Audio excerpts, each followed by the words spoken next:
Honorable Président, l'article 166 de la Constitution, alinéa 2 et 3, la décision de poursuite ainsi que la mise en accusation de membres du gouvernement sont votées à la majorité absolue de membres composant l'Assemblée nationale suivant la procédure prévue par le règlement intérieur. Les membres du gouvernement mis en accusation présentent leur démission. Résolution numéro 004 du 15 juin 2025 relative à la demande d'autorisation au fait de poursuite contre le ministre d'État, ministre de la Justice et garde de Sceaux, Constant Mutamba Tungunga. L'Assemblée nationale, réunie en séance plénière du 15 juin 2025, vue telle que modifiée et complétée à ces jours, la Constitution du 18 février 2006, spécialement en ses articles 153 et 166 alinéa 2, vue la loi organique numéro 13/010-B du 19 février 2013 relative à la procédure devant la Cour de cassation, spécialement en son article 84, vu son règlement intérieur, spécialement en son article 237. Considérant les conclusions de la commission spéciale et temporaire de l'Assemblée nationale instituée par la décision numéro 26/Cap/P/225 du 11 juin 2025 portant création d'une commission spéciale et temporaire et désignation de ses membres, vu la nécessité et l'urgence, adopte la résolution dont la teneur suit. Article 1er.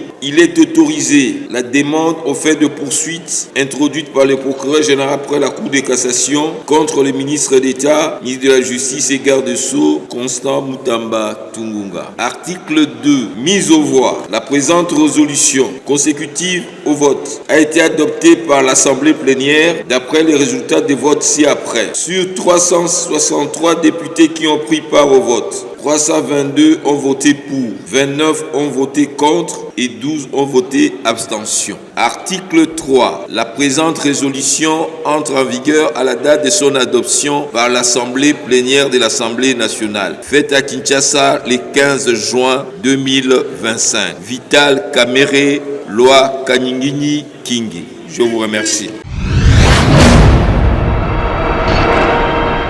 Ça prouve à suffisance les niveaux de la classe politique et les niveaux qu'a notre Parlement dans ces pays. C'est décevant de voir que pour les mêmes dossiers, même ampleur, mais on vous dit ici, l'autre n'est pas poursuivi, ici, l'autre est poursuivi. Or, si vous regardez dans ces dossiers, pour Kazadi lui-même a reconnu qu'il y a eu les détournements des fonds pour certains projets dans ces pays. Quand l'argent arrive, il se distribue et il les raisonne après. C'est-à-dire qu'il y a eu un détournement pur et simple prononcé par lui-même, reconnu par lui-même, par Kazadi. Mais vous comprenez, la faiblesse qu'a ce Parlement, c'est décevant, tellement décevant. Dans le sens que le moment où on doit poursuivre Kazadi, pour ce que lui-même a prononcé, il a dit l'argent, quand l'argent arrive, on se distribue. Quand l'argent arrive, on bouffe et on raisonne après. Il n'est pas poursuivi. Mais Mutamba, où on dit il y a l'intention du détournement. Les fonds pour lesquels on est en train de réclamer chez Mutamba, ces fonds-là sont entrés dans un compte, dans une banque. Ce n'est pas bouffé par Mutamba. Mais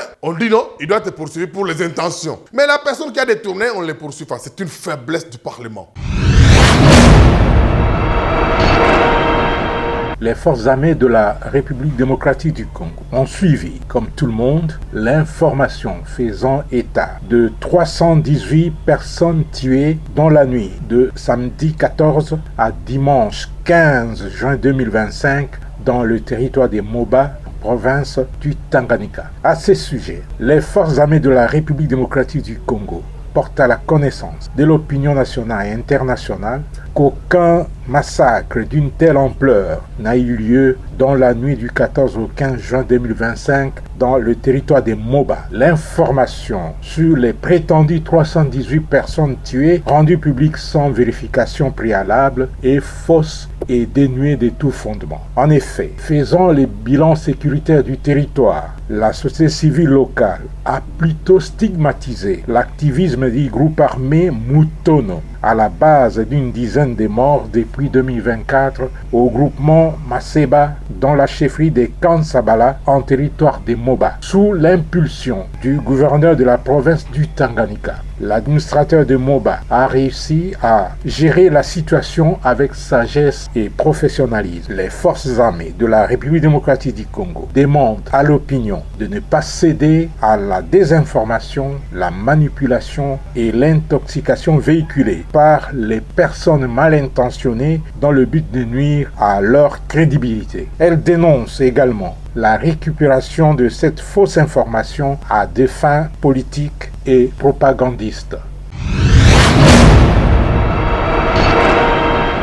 Et une faiblesse de la classe politique congolaise. C'est décevant et vous allez trouver qu'on est en train de faire le dialéo. Nous disons au jour d'aujourd'hui qu'il y a un règlement des comptes. C'est à ce niveau-là. C'est destiné au vu et au su de tout le monde qu'il y a un règlement des comptes pur et simple. Plus grave encore, parce que vous nous avez parlé de la clôture de la session à l'Assemblée nationale. Vous vous rendez compte que au jour d'aujourd'hui, là, avec les déclarations du président de l'Assemblée nationale, Vital Kamerhe, contredit maintenant par les FARDC. Alors, si normalement, le procureur général près la Cour de cassation, il faisait mieux son travail, il a déjà introduit un réquisitoire pour la levée des immunités du président Kamerhe. Mais écoutez, ce sont des choses, mais les bureaux existent. Les bureaux est permanent. Ce n'est pas pour rien qu'on dit les bureaux est permanent. On peut convoquer même une session extraordinaire pour une matière sensible pour la sûreté de l'État. On doit convoquer.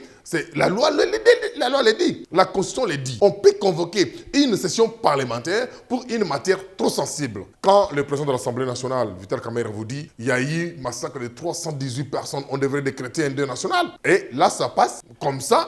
C'est pas que c'est Vital Kamerhe. Supposons que c'était un journaliste ou c'était un acteur de la société civile. À l'heure qu'il est, il a dû déjà être interpellé pour donner des preuves. S'il était un acteur de la société civile, soit s'il était journaliste, à l'heure qu'il est, on devrait déjà envoyer des mandats d'amener, des avis de recherche de gauche à droite, l'intimider. Et comme c'est Vital Kamerhe, il est au-dessus de la loi, il est un intouchable. C'est fini. C'est la même chose avec Kazadi et Moutamba.